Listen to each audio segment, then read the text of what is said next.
नमस्कार, मैं हूं आपके साथ सोनिया चौहान। खास खबर में आप सभी का स्वागत है।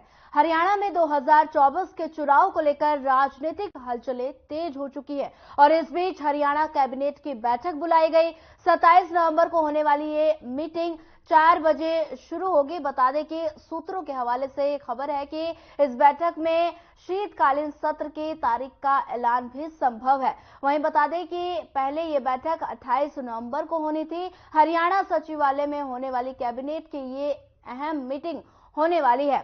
वहीं बता दें कि चंडीगढ़ में हरियाणा कैबिनेट मंत्रिमंडल की बैठक मुख्यमंत्री मनोहर लाल की अध्यक्षता में 11 बजे शुरू हो जाएगी और बता दें कि सिविल सचिवालय में ये बैठक होगी। बैठक में बजट सत्र की तिथि और 1 जनवरी से बुजुर्गों, विधवाओं और दिव्यांगों समेत विभिन्न वर्गों के लोगों को पेंशन मिलने वाली 1 जनवरी से 3,000 रुपए पेंशन पर मोहर लग सकती है और साथ ही थैलेसीमिया और हिफोलिया मरीजों को भी पेंशन का प्रावधान किया जाएगा। वहीं बता दें कि हरियाणा के सभी विभागों में बजट को लेकर तैयारियां चल रही हैं, जिसके चलते माना जा रहा है कि मंत्रिमंडल की बैठक में बजट सत्र की तिथि तय की जाएगी। वहीं बता दें कि बैठक में कुल 11 एजेंडे रखे जाएंगे। कई अहम प्रस्तावों पर मुहर लग सकती है।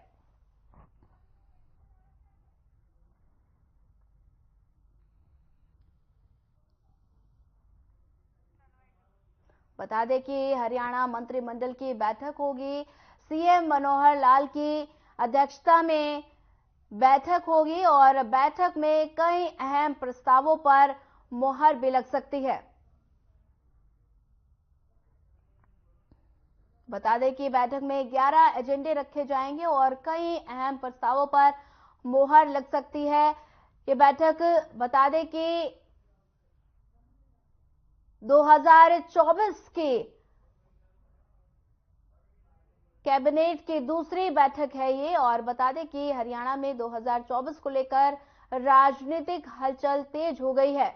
वहीं बता दें इस बीच हरियाणा कैबिनेट ने बैठक बुलाई है और बता दें कि 27 नवंबर को ये बैठक होने वाली थी और बता दें कि इसके बाद सूत्रों के हवाले से एक खबर है कि इस बैठक में शीतकालीन सत्र की तारीख का भी ऐलान संभव है।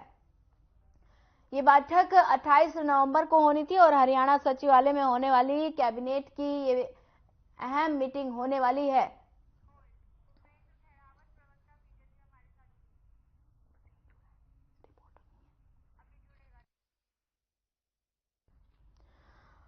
बता दें कि चर्चा में जुड़ने के लिए हमारे साथ भूपेंद्र गहलावत, बीजेपी प्रवक्ता हमारे साथ जुड़ गए हैं। भूपेंद्र गहलावत जी, मंत्रिमंडल पर ये जो 2024 की ये दूसरी बैठक है, मंत्रिमंडल की बैठक में क्या कुछ मुद्दे रखे जाएंगे, क्या कुछ ज्यादा जानकारी आप अपडेट दीजिए। देखिए, मैं ये कहना चाहूंगा कि माननीय मुख्यमंत्री मनोहर लाल जी ने 3,000 रुपए पेंशन की घोषणा पहले कर दी थी। आज उस पर मोहर लगाने का काम हमारे कैबिनेट के मीटिंग में होगा जी। और वो उस पर मोहर लग जाएगी और 1 जनवरी से ही, इसी जनवरी से हम 3,000 रुपए पेंशन देने का काम करेंगे। दूसरी जो भी जरूरी हमारी चीजें हैं, जो भी जिनको जरूरी होता है कैबिनेट में पास करके, और एक हमारे आज की जो मीटिंग है इसमें जो सेशन होने वाला है उस सेशन की तारीख भी निर्धारित करने का काम होगा और क्या क्या एजेंडे होंगे उस पर विधानसभा में पास कराने के लिए उन एजेंडों पर चर्चा होगी और जो भी कल्याणकारी योजनाएं हैं, जो भी किसी को, किसानों को या दूसरे लोगों को जो भी दिक्कत आ रही है उनका सॉल्यूशन करने का कैबिनेट में चर्चा होगी। जी भूपेंद्र गहलावत जी, क्या लोकसभा चुनाव को देखते हुए कैबिनेट बैठक में हरियाणा सरकार कई जनहितैषी फैसले भी ले सकती है? देखिए, चुनाव की वजह से नहीं, हमारी पार्टी तो माननीय मनोहर लाल जी के नेतृत्व में हमेशा ही कल्याणकारी योजनाएं लेके आती रहती है। इसमें चुनाव का कोई नहीं है। हम तो ये चाहते हैं कि हमारे जो प्रदेश में जो भी गरीब से गरीब व्यक्ति बैठा है उससे हमारी कल्याणकारी योजनाएं का लाभ पहुंचे और जब पहला चुनाव होता है उसके तुरंत बाद हमारी पार्टी उसमें लग जाती है कि अगले चुनाव की तैयारी में लग जाती है और हमारे मंत्री, हमारे माननीय मुख्यमंत्री, हमारे सभी पदाधिकारी और सभी पन्ना प्रमुख से लेके गांव गांव में जाते हैं और गरीब से गरीब लोगों से वार्ता करते हैं, और आखिरी पंक्ति में भी जो गरीब से गरीब व्यक्ति बैठा होता है, हमारी सरकार उस तक अपना लाभ पहुंचाने का काम करती है। और हमेशा से हम चुनावी मोड में रहते हैं। कोई ये खास बात नहीं है कि अब चुनाव होंगे तो अभी चुनावी मोड में आएंगे।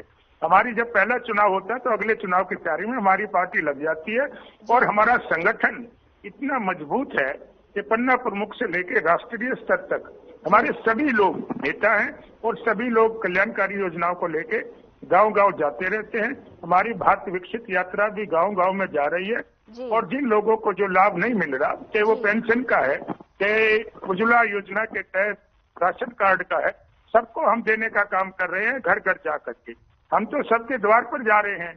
और ये नहीं है कि अभी चुनावी मौसम है, हम पूरा 5 साल लोगों के बीच में रहते हैं और लोगों का काम करने का काम करते रहते हैं। जी भूपेंद्र गहलावती जी, शहर गांव के लिए कई योजनाएं लाई जा रही हैं। क्या क्या योजनाएं हैं जिससे शहरी और ग्रामीण दोनों लोगों को फायदा होगा? देखिए, एक तो जो हमारी प्राइम मिनिस्टर आवास योजना है, उसके तहत हम जो गरीब लोग हैं जो बीपीएल कार्ड में आते हैं, वो जिनके पास अपने मकान नहीं है, उनको मकान देने का काम भी हमारी सरकार कर रही है। और जो राशन कार्ड है, बीपीएल कार्ड है, देखिए 5 साल तक हमने और फ्री में राशन देने की योजना बढ़ा दी है। और भी जितनी भी कल्याणकारी योजनाएं हैं, चाहे वो मजदूरों के लिए हो, किसानों के लिए हो, किसान निधि योजना हम दे रहे हैं, उसका तो केंद्र सरकार उसमें भी कुछ ना कुछ अभी करेगी। लेकिन हम ये जानना चाह रहे थे कि जो भी हमारी फीडबैक आया है, हम गांव गांव में हमारी जो यात्रा गई है, हमारे जो लोग गांव गांव में गए हैं, वहां से जो फीडबैक आया है, वो जनता को जो भी परेशानी है उसको दूर करने का काम हमारी कैबिनेट की मोहर लगेगी। और विधानसभा की सेशन का जब डेट तय हो जाएगा तो विधानसभा में उसको हम करने का काम करेंगे। जी भूपेंद्र गहलावत जी बने रहिए हमारे साथ। इसी पर ज्यादा जानकारी साझा करने के लिए ओपी शर्मा संवाददाता हमारे साथ जुड़ गए हैं। ओपी शर्मा जी, कैबिनेट की अहम बैठक क्या शुरू हो गई है? क्या कुछ ज्यादा जानकारी, अपडेट दीजिए। देखिए सोनिया, हरियाणा कैबिनेट की जो बैठक है ये 11 बजे शुरू होनी है। मुख्यमंत्री मनोहर लाल जो है वो इसकी अध्यक्षता करेंगे और बैठक को लेकर जो ज्यादातर मंत्री हैं वो वादे के अंदर पहुंच चुके हैं। और 11 बजे जब बैठक शुरू होगी तो उसमें जो भी आज एजेंडे रखे गए, करीबन 10 के आसपास जो एजेंडे बताए गए, जिनके ऊपर जो है आज मोहर लग सकती है। अगर हम सबसे अहम बात करें तो अब क्योंकि जनवरी का आखिर आ गया है और फरवरी और मार्च के अंदर आमतौर पर पूरे देश की या पूरे संसद की बात करें, देश की विधानसभाओं की बात करें, तो अब बजट सत्र का जो है मौका है। तो ऐसे में उम्मीद की जा रही है कि हरियाणा का जो बजट सत्र है उसको लेकर जो है वो सहमति बन जाएगी। और आमतौर पर कैबिनेट की बैठक के करीबन 20 दिन के बाद, 20 से 22 दिन के बाद जो है विधानसभा का जो है सत्र बुलाया जाता है। तो उम्मीद की जा रही है कि 20 फरवरी के बाद हरियाणा विधानसभा का जो है सत्र बुलाया जा सकता है। और जहां तक सत्र बुलाने की बात करें तो पिछले अगर हम 3 साल की बात करें तो हरियाणा के मुख्यमंत्री मनोहर लाल ने बजट सत्र को लेकर एक नई परंपरा जो है एक शुरू की है। और इस परंपरा के तहत जो है बजट सत्र 2 चरणों में बुलाया जाता है। पहले चरण में ये होता है कि मतलब पहले 3 दिन तक जब तक बजट इंट्रोड्यूस होता है, जिसके अंदर मुख्यमंत्री मनोहर लाल खुद जो वित्त मंत्री भी है हरियाणा के, उनके पास जिसका चार्ज है वो पूरे जो अपनी बजट होता है उसकी स्पीच को सत्र में पढ़ते हैं। उसके बाद करीबन 1 हफ्ते का या 5 दिन का एक गैप दे दिया जाता है। इस दौरान ओवरहेड्स में जो राशि आवंटित की गई है और उसी ओवरहेड्स के तहत कम ज्यादा करने को लेकर सभी जो विपक्ष के या सत्ता पक्ष के सभी विधायकों की कमेटियां जो है बनाई गई है। तो उनके अंदर जो है ओवरऑल मतलब विचार करके जो है बजट फिर विधानसभा उसके अंदर जो है तेजी किए जाते हैं। उसके बाद जब दूसरे चरण का बजट सत्र शुरू होता है 5 दिन के बाद या 6 दिन के बाद, तो उसमें उन सुझावों के ऊपर सरकार विचार करके और जहां तक संभव होता है विपक्ष के सदस्यों के भी विचारों को और उनके सुझावों को जो है सरकार कहीं ना कहीं उसमें लागू करती है। जी ओपी शर्मा जी, 2024 की ये कैबिनेट मंत्रिमंडल की दूसरी बैठक है। बैठक में किन किन मुद्दों पर चर्चा की जाएगी, क्या कुछ ज्यादा जानकारी? देखिए, अगर हम आज की बैठक के एजेंडे की बात करें तो पहला एजेंडा तो जो है मॉनसून जो विधानसभा का बजट सत्र है उसको लेकर जो है वो मंजूरी दी जाएगी। उसके बाद इस प्रस्ताव को राज्यपाल जो हरियाणा के हैं बंडारू दत्तात्रेय मंजूरी के लिए भेजा जाएगा और उसके बाद नोटिफिकेशन हो जाएगा। अगर हम इसके अलावा बंद करें तो हरियाणा के अंदर जो एक हरियाणा सम्मानजनक शव निपटान विधेयक भी जो है पिछले जो विंटर सेशन है उसमें भी आना था, लेकिन वो आ नहीं पाया क्योंकि जो हरियाणा के गृह मंत्री अनिल विज ने उनके ऊपर कुछ आपत्तियां दर्ज करते हुए उसको जो है वो रोक दिया था। और उसके बाद अब उम्मीद की जा रही है इस सत्र के अंदर जो बजट जो आएगी उसके अंदर जो उम्मीद की जाएगी। दरअसल अब कहीं पर भी अगर किसी भी तरीके से किसी की मौत हो जाती है तो परिजन जो है वो शव को रख के प्रदर्शन करने लग जाते हैं। तो ऐसे में पुलिस को यह अधिकार मिल जाएगा कि वो शव को अपनी कस्टडी में लेके उसका सम्मानजनक तरीके से जो है उसका वो संस्कार करते हैं। इसके अलावा हरियाणा के अंदर जितने भी हुक्का बार है वो बंद होंगे और मंत्रिमंडल में इसको लेकर भी जो है मंजूरी देगी। हरियाणा में जो पंजीकरण और ट्रैवल एजेंसियों का जो कानून है उसको भी आज सरकार मंजूरी दी जा सकती है। और हरियाणा में विधवाओं और दिव्यांगों के लिए पेंशन बढ़ाने को लेकर भी जो है वो बात उसके ऊपर भी जो है आज मोहर लग सकती है, तो जिसके बाद ये बिल जो है विधानसभा में पेश किया जाएगा। तो माना जा सकता है कि चुनावी साल है और काफी कुछ ऐसे फैसलों को जो है मंजूरी सरकार की तरफ से दी जा सकती है जो अगले चुनाव लोकसभा चुनाव के अंदर काफी अहम होगी। इसके अलावा अगर हम एक बात करें तो हरियाणा में सीएनजी और पीएनजी स्टेशन बनाने को लेकर अभी तक जो है एक लंबा प्रोसीजर है, तो इस प्रोसीजर को भी कहीं ना कहीं जो है छोटा करने को लेकर सरकार की तैयारी है और आज ये एजेंडा भी जो है कैबिनेट की बैठक में रखा जाएगा। बहरहाल देखते हैं कि ये जितने भी एजेंडे अभी आज रखे जाएंगे उनमें से कितने एजेंडों को मोहर लगती है और कितने एजेंडे जो है बजट सत्र के दौरान पास होते हैं, देखने वाली बात होगी। जी सोनिया जी बिल्कुल, ओपी शर्मा जी बने रहिए हमारे साथ। एक बार रुक कर लेते हैं कांग्रेस प्रवक्ता अंश वत्स का जो चर्चा में हमारे साथ जुड़ गए हैं। अंश वत्स से पहले चर्चा में जुड़ने के लिए आपका धन्यवाद। बता दें कि अंश वत्स 2024 के कैबिनेट हरियाणा मंत्रिमंडल की ये दूसरी बैठक है, क्या कुछ प्रतिक्रिया, क्या कुछ कहेंगे? देखिए, जैसे आज मैंने जैसे सुना है ये है कि कई जैसे पेंशन बढ़ाने की बात की जा रही है।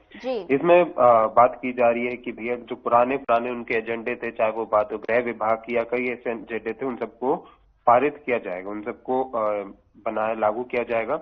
तो जब चुनाव आ रहा है तो उसके बाद आप लोगों को ये ध्यान में लगा कि आपको पेंशन बढ़ा देनी चाहिए, आपको लगा कि जो पुराने एजेंडे हैं वो हमें पारित कर देना चाहिए। तो आपको जो 9 साल आपकी सरकार रही थी, तो 9 साल आपने क्या झुनझुना बजाया था क्या? आपको क्या हो गया था जो आपको 9 साल कम पड़ गए थे ये ऐसे पुराने एजेंडों को पारित करने के लिए? 2024 का असली बात यह है कि 2024 का जो चुनाव है, इनको लगा कि ये इनके हाथ से खिसकता जा रहा है, ये जीत दर्ज नहीं कर पाएंगे। जैसे 2019 में इनका बहुत बुरा प्रदर्शन रहा था उससे, और 2024 के चुनाव में उससे भी बुरा प्रदर्शन हो सकता है। इस डर के लिहाज से पेंशन बढ़ाने का एक उन्होंने शगुफा छोड़ने का काम किया है। पुराने ऐसे जो कानून थे, जो योजना एजेंडे थे, उनको पारित करने का काम कर रही है भाजपा की सरकार। जी असल बात ये है। जी अंश वत्स, हमारे साथ बीजेपी प्रवक्ता भूपेंद्र गहलावत भी जुड़े हुए हैं। भूपेंद्र गहलावत जी, अंश वत्स का कहना है कि 9 साल में आपने क्या किया, जो चुनाव के नजदीक आते ही लगातार बैठकें हो रही है, तो इस पर क्या कुछ कहेंगे? देखिए, 9.5 साल में कांग्रेस पार्टी ने क्या किया ये इन्होंने नहीं बताया। जो पेंशन की बात है, 9.5 साल में जब इनकी सरकार बनी थी ये 500 रुपए पेंशन मिलती थी, इन्होंने 9.5 साल में 500 रुपए बढ़ाने का काम किया। हमारी सरकार ने 2000 रुपए बढ़ाने का काम किया और फिर भी ये उस पर नुकसान। 2000 जो आप रुपए बढ़ाने की बात कर रहे हैं, 2000 अब कब कर रहे हैं बात? ये आप अब बात कर रहे हैं ना, 2024 का तो चुनाव आ गया है।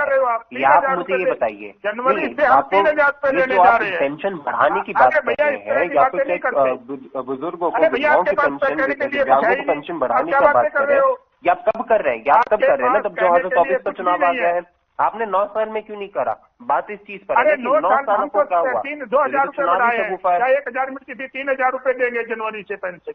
और आपने क्या किया? आपने 9.5 साल में 500 रुपए बढ़ाने का काम किया। हम तो 3000 देंगे। और हमारी आयुष्मान योजना 5 लाख रुपए दे रहे, कब आप देने की बात कर रहे हैं? अरे भैया आप आयुष्मान योजना चुनाव आने वाला है, चुनाव आने के टाइम पे आप कर रहे हैं ना ये सब चीजें। अरे भैया क्यों कर रहे हैं? क्योंकि आपको ये डर है कि आपका 2024 का चुनाव आप आ जाएंगे, तो इस वजह से चुनावी मौसम में आप कर रहे हैं। अपनी पार्टी का कहने के लिए कुछ भी नहीं है क्या? आप अपनी पार्टी का आपने क्या किया? आपने खर्ची पट्टी देकर नौकरी, हमारा घोषणा अगर आपने खर्ची पट्टी देकर नौकरी न पड़े हो तो मैं आपको बता दूं, हमारी जो पार्टी है वो 6,000 रुपये बुढ़ापा पेंशन देगी। आपकी मैं जानकारी के लिए बता दूं, आपकी जानकारी के लिए मैं बता दूं तो हमारी पार्टी जो है वो ओपीएस लागू करेगी। आपकी जानकारी के लिए अगर मैं बता दूं तो हमारी पार्टी ने पिछले 10 साल में क्या किया? ऐसी विरोधी योजना तुम्हारी 10 सीटें भी नहीं आएंगी, कहाँ लागू करेंगे? लाठी खाने का काम किया जब आपकी 9.5 साल सरकार थी, जब क्यों नहीं किया? हम आवाज बन सके।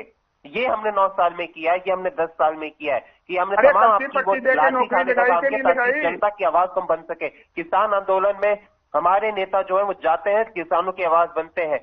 हमारे आशा वर्कर्स के साथ हमारे किसान निधि योजना 6,000 रुपए दे रहे हैं, आपने क्या किया पीछे 10 सालों में? आप उसको लेकर बात करिए ना। 10 साल में आपके पास कुछ करने को है नहीं, तो आप जब चुनाव अरे भैया आप तो कहोगे, अरे तुम्हारा इसीलिए तो भट्टा बैठ रहा है, इसीलिए तो तुम हारते हो, किसी को बोलने ही नहीं देते, जनता पे भी जुल्म करते हो और सब जगह से यही हरकत करते हो, इसीलिए तुम्हारा बेड़ा गर्क होता जा रहा है। नहीं, 2019 में क्या हुआ? 2019 में किसने बात करी थी 75 पार की? अरे भैया 75 पार की बात किसने करी थी? क्या हुआ? किया है तो आप जवाब दिख रहा है, गठबंधन करने की जरूरत पड़ गई। और इस बार तो आपको, इस बार फिर आपने 75 पार का नारा लगाया। इस बार तो इतनी भयंकर आप लोगों की हार होने वाली है। क्यों? क्योंकि मैं ऐसे हवा में बात नहीं कर रहा हूँ, क्योंकि आज किसान आज लोगों से त्रस्त है। किसान आज फिर से दिल्ली कूच करने की बात कर रहे हैं। अध्यापकों को आपने धरने पर बिठा रखा है, आशा वर्कर्स धरने पर बैठी हुई है, युवा धरने पर बैठा हुआ है, पहलवान, इस देश के पहलवान, हरियाणा से आई पहलवान महिलाएं आज धरने में बैठी हुई। हर वर्ग को आपने परेशान किया हुआ। आपको कहां से लगता है कि आप 75 पार की बात कर लेंगे? और उन सब लोगों को लुभाने के लिए, अपने वोट को परिवर्तित करने के लिए आप लोग क्या कर रहे हैं? शगुफा छोड़ने का काम कर रहे हैं, बुढ़ापा पेंशन बढ़ाकर, ऐसी पेंशनें बढ़ाकर, ऐसी योजनाएं लाकर। अगर आपको काम करना होता तो मैं आपको बताता हूँ, हम लोगों ने, अगर आप हमारी पार्टी के लेकर बात कर रहे हैं ना, हम लोग 6,000 रुपया बुढ़ापा पेंशन देने की बात करें, हम बात करें ओपीएस की, हम बात करेंगे किस प्रकार से। अरे भाई ना नोमन तेल होगा ना राधा नाचेगी, क्या बात कर रहे हो आप? भूपेंद्र गहलावत जी, पत्रकारों की पेंशन को लेकर क्या कुछ प्रतिक्रिया है, क्या कुछ कहेंगे? देखिए, पत्रकारों की पेंशन हमने 10,000 से बढ़ा के 15,000 रुपए कर दी थी जी, और अभी तो पेंशन बढ़ाई। और दूसरा मैं ये कहता हूँ, ये किसानों की बात करते हैं जी। जब किसान एजुकेशन चला, उसके बाद 5 राज्यों में चुनाव हुए और सबसे नजदीक का राज्य लगता था उत्तर प्रदेश जी। 397 सीटों पर कांग्रेस की जमानत जब्त हुई है और लोगों ने इनको पूरी तरह से निकाल दिया। और डेमोक्रेसी में लाइसेंस देने का काम जनता को होता है और जनता बार बार हमको चुनाव जिता रही है। और इनका 2005 से, जब से भूपेंद्र हुड्डा हरियाणा प्रदेश के मुख्यमंत्री बने, कांग्रेस पार्टी एक भी चुनाव नहीं जीती, चाहे लोकसभा हो, चाहे विधानसभा हो, चाहे राज्यसभा हो, नगर पालिका हो, नगर परिषद हो, बराबर चुनाव हारते जा रहे हैं। और हम बराबर चुनाव जीतते जा रहे हैं क्योंकि हम लोगों के दिल में छाए हुए हैं और हम लोगों के लिए कल्याणकारी योजनाएं लेके आते हैं। और हमने भाई भतीजावाद नहीं किया। मैं कहता हूं कांग्रेस पार्टी की आप बात ले लो, ऊपर तो माँ बेटे की पार्टी है और यहाँ बाबू बेटे की पार्टी है। लोकसभा का चुनाव लड़े जब इनका परिवार लड़े, राज्यसभा का बने तब इनका परिवार बने, और अगर अपोजिशन लीडर बने तब इनका परिवार बने। अरे भाई, ये तो परिवारवाद की पार्टी है। और कांग्रेस में 4 परिवार हैं हरियाणा प्रदेश में। एक तो शैलजा का परिवार है, उसके पिताश्री मंत्री थे, उनकी बेटी आ गई। चौधरी बंसीलाल मुख्यमंत्री थे, उनके पुत्रवधू और पोती आ गई। भूपेंद्र सिंह हुड्डा के फादर थे रणबीर सिंह हुड्डा, भूपेंद्र हुड्डा आ गए, उनके भाई आ गया, फिर बेटा आ गया। ये तो परिवारवाद है। हमारी पार्टी में सबका सम्मान, सबका साथ और सबका विकास। पहली बात तो परिवारवाद पर जो आप ये बोल रहे हैं इतना ज्यादा, आपने सबसे पहले तो जनता के मत का सम्मान कर रहे हैं। भूपेंद्र हुड्डा जी अगर 2004 में अगर वो मुख्यमंत्री बनते हैं तो जनता के मत से बनते हैं। जनता के मत का आपने अपमान किया दूसरी की बात करके। 2009 में जब वो मुख्यमंत्री बनते हैं तो वो उसके बाद जनता के मत से बनते हैं, अपने कार्यकाल के आधार पर बनते हैं। अगर राज्यसभा सांसद जो है आज हमारे हाल फिलहाल के, और जब वो रोहतक से चुनाव लड़े थे दीपेंद्र हुड्डा जी, तो जनता के मत से चुनाव जीते थे और जनता के मत से चुनाव जीतकर वो जनता के प्रतिनिधि बने। और उसके बाद नहीं, एक सेकंड, आप मुझे ये बताइए, अनुराग ठाकुर किसके बेटे हैं? अनुराग ठाकुर पे आप कहेंगे कि परिवारवाद है कि नहीं? क्या आप मुझे एक बताइए कि जो अनुप्रिया पटेल जी जो है, जो आपकी गठबंधन की साथी है, क्या वो परिवारवाद की नहीं आती उसमें? दुष्यंत चौटाला जी क्या वो परिवारवाद में नहीं आते? आप मुझे एक चीज बताइए, जय शाह क्या परिवारवाद में नहीं आते? नहीं, आप मुझे एक चीज बताइए, जय शाह क्या परिवारवाद में आते हैं कि नहीं आते? दुष्यंत चौटाला जी परिवारवाद में आते हैं कि नहीं आते हैं? अनुप्रिया पटेल जी परिवारवाद में आती है कि नहीं आती? अनुराग ठाकुर जी परिवारवाद में आते हैं कि नहीं आते? उनसे पूछिए। नहीं है तो भाजपा ही, तो मैं भाजपा की तो बात कर रहा हूँ, भाजपा की तो बात कर रहा हूँ। आप लोग जो बड़ा परिवारवाद पे कोसते हैं ना, तो आपके जो गठबंधन के सहयोगी हैं अजीत पवार जी, क्या वो परिवारवाद में आते हैं कि नहीं आते हैं? बताइए, क्या अजीत पवार जी, अनुप्रिया पटेल जी, दुष्यंत चौटाला जी, जय शाह जी, अनुराग ठाकुर जी, ये परिवारवाद में आते हैं कि नहीं आते हैं? और आपको मैं एक और चीज अरे आप जवाब देने दीजिए भूपेंद्र गहलावत को। तौर पे कहना चाहता हूँ कि दुष्यंत चौटाला जिस पार्टी में, वो अलग पार्टी है। उस पार्टी से हमारे संगठन का कोई लेना देना नहीं है। वो हमारा परिपूर्ण इलेक्शन तो था नहीं, हमारा तो पोस्टपोन इलेक्शन था और लोगों को दोबारा से चुनाव में ना जाना पड़े, इसलिए हमने सरकार का गठन किया था। और ये पहली सरकार है पूरे प्रदेश में और देश में जिसने, जब पिछली बार रोडों की रिपेयर की दिक्कत की बात आई थी, तो अपोजिशन के भी जितने एमएलए थे हमने 25-25 करोड़ देने का काम किया। आज तक किसी भी सरकार ने अपोजिशन के एमएलए को कोई पैसा देने की बात नहीं की। हमने 25-25 करोड़ रुपए दिए। हम पूरी पारदर्शिता से काम करते हैं। हम क्षेत्रवाद नहीं करते, हम भाई भतीजावाद नहीं करते, हम सबका साथ, सबका सम्मान, सबका विकास करते हैं। और अगर उसमें भी इनको कोई अड़चन है, हम 3000 पेंशन दे रहे हैं, इनको क्या तकलीफ है? इनका राजा आया था जब इन्होंने दी होती। अब ये कहते हैं कि हम 6000 देंगे। अरे भैया, ना तो नो मन फेल होगा, ना राधा नाचेगी। और जिस तरह से इनका हाल होता जा रहा है, जिस तरह से गुटबाजी कांग्रेस में चल रही है, ये तो कांग्रेस का कब्जा करने की लड़ाई लड़ेंगे 24 में। तो कोई शैलजा कब्जा करेगी, हुड्डा कब्जा करेगा, रोजाना इनका अंशवत जी, कांग्रेस प्रवक्ता हमारे साथ जुड़े हुए हैं। लगातार शव सम्मान विधेयक की चर्चा तेज हो रही है, क्या कुछ कहेंगे, क्या कुछ प्रतिक्रिया? कैसे, आप रिपीट कर सकते हैं? अंशवत जी, मैं कह रही हूँ शव सम्मान विधेयक की चर्चा तेज हुई है, क्या कुछ कहेंगे, क्या कुछ प्रतिक्रिया?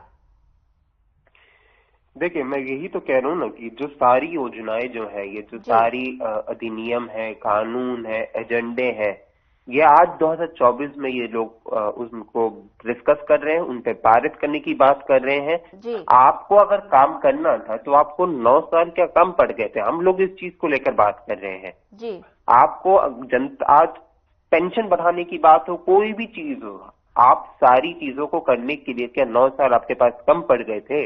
आज 2024 का चुनाव आ रहा है, 2024 के चुनाव के आधार पर आप ये सारी योजनाएं को लाने का काम कर रहे हैं। तो आपने 9 साल क्यों नहीं की? आपने 9 साल में, आपको ये तो है नहीं कि बजट अभी 10 साल के बाद आया है। बजट तो हर साल पेश होता है ना जी। बजट तो ये तो है नहीं कि 10 साल के बाद आ जा रहा है, या फिर इन्होंने 2019 में बजट आया तब सीधा 2024 में बजट आ रहा है। तुमको भैया 5 साल चाहिए थे, जब बजट आएगा तभी लेकर आएंगे।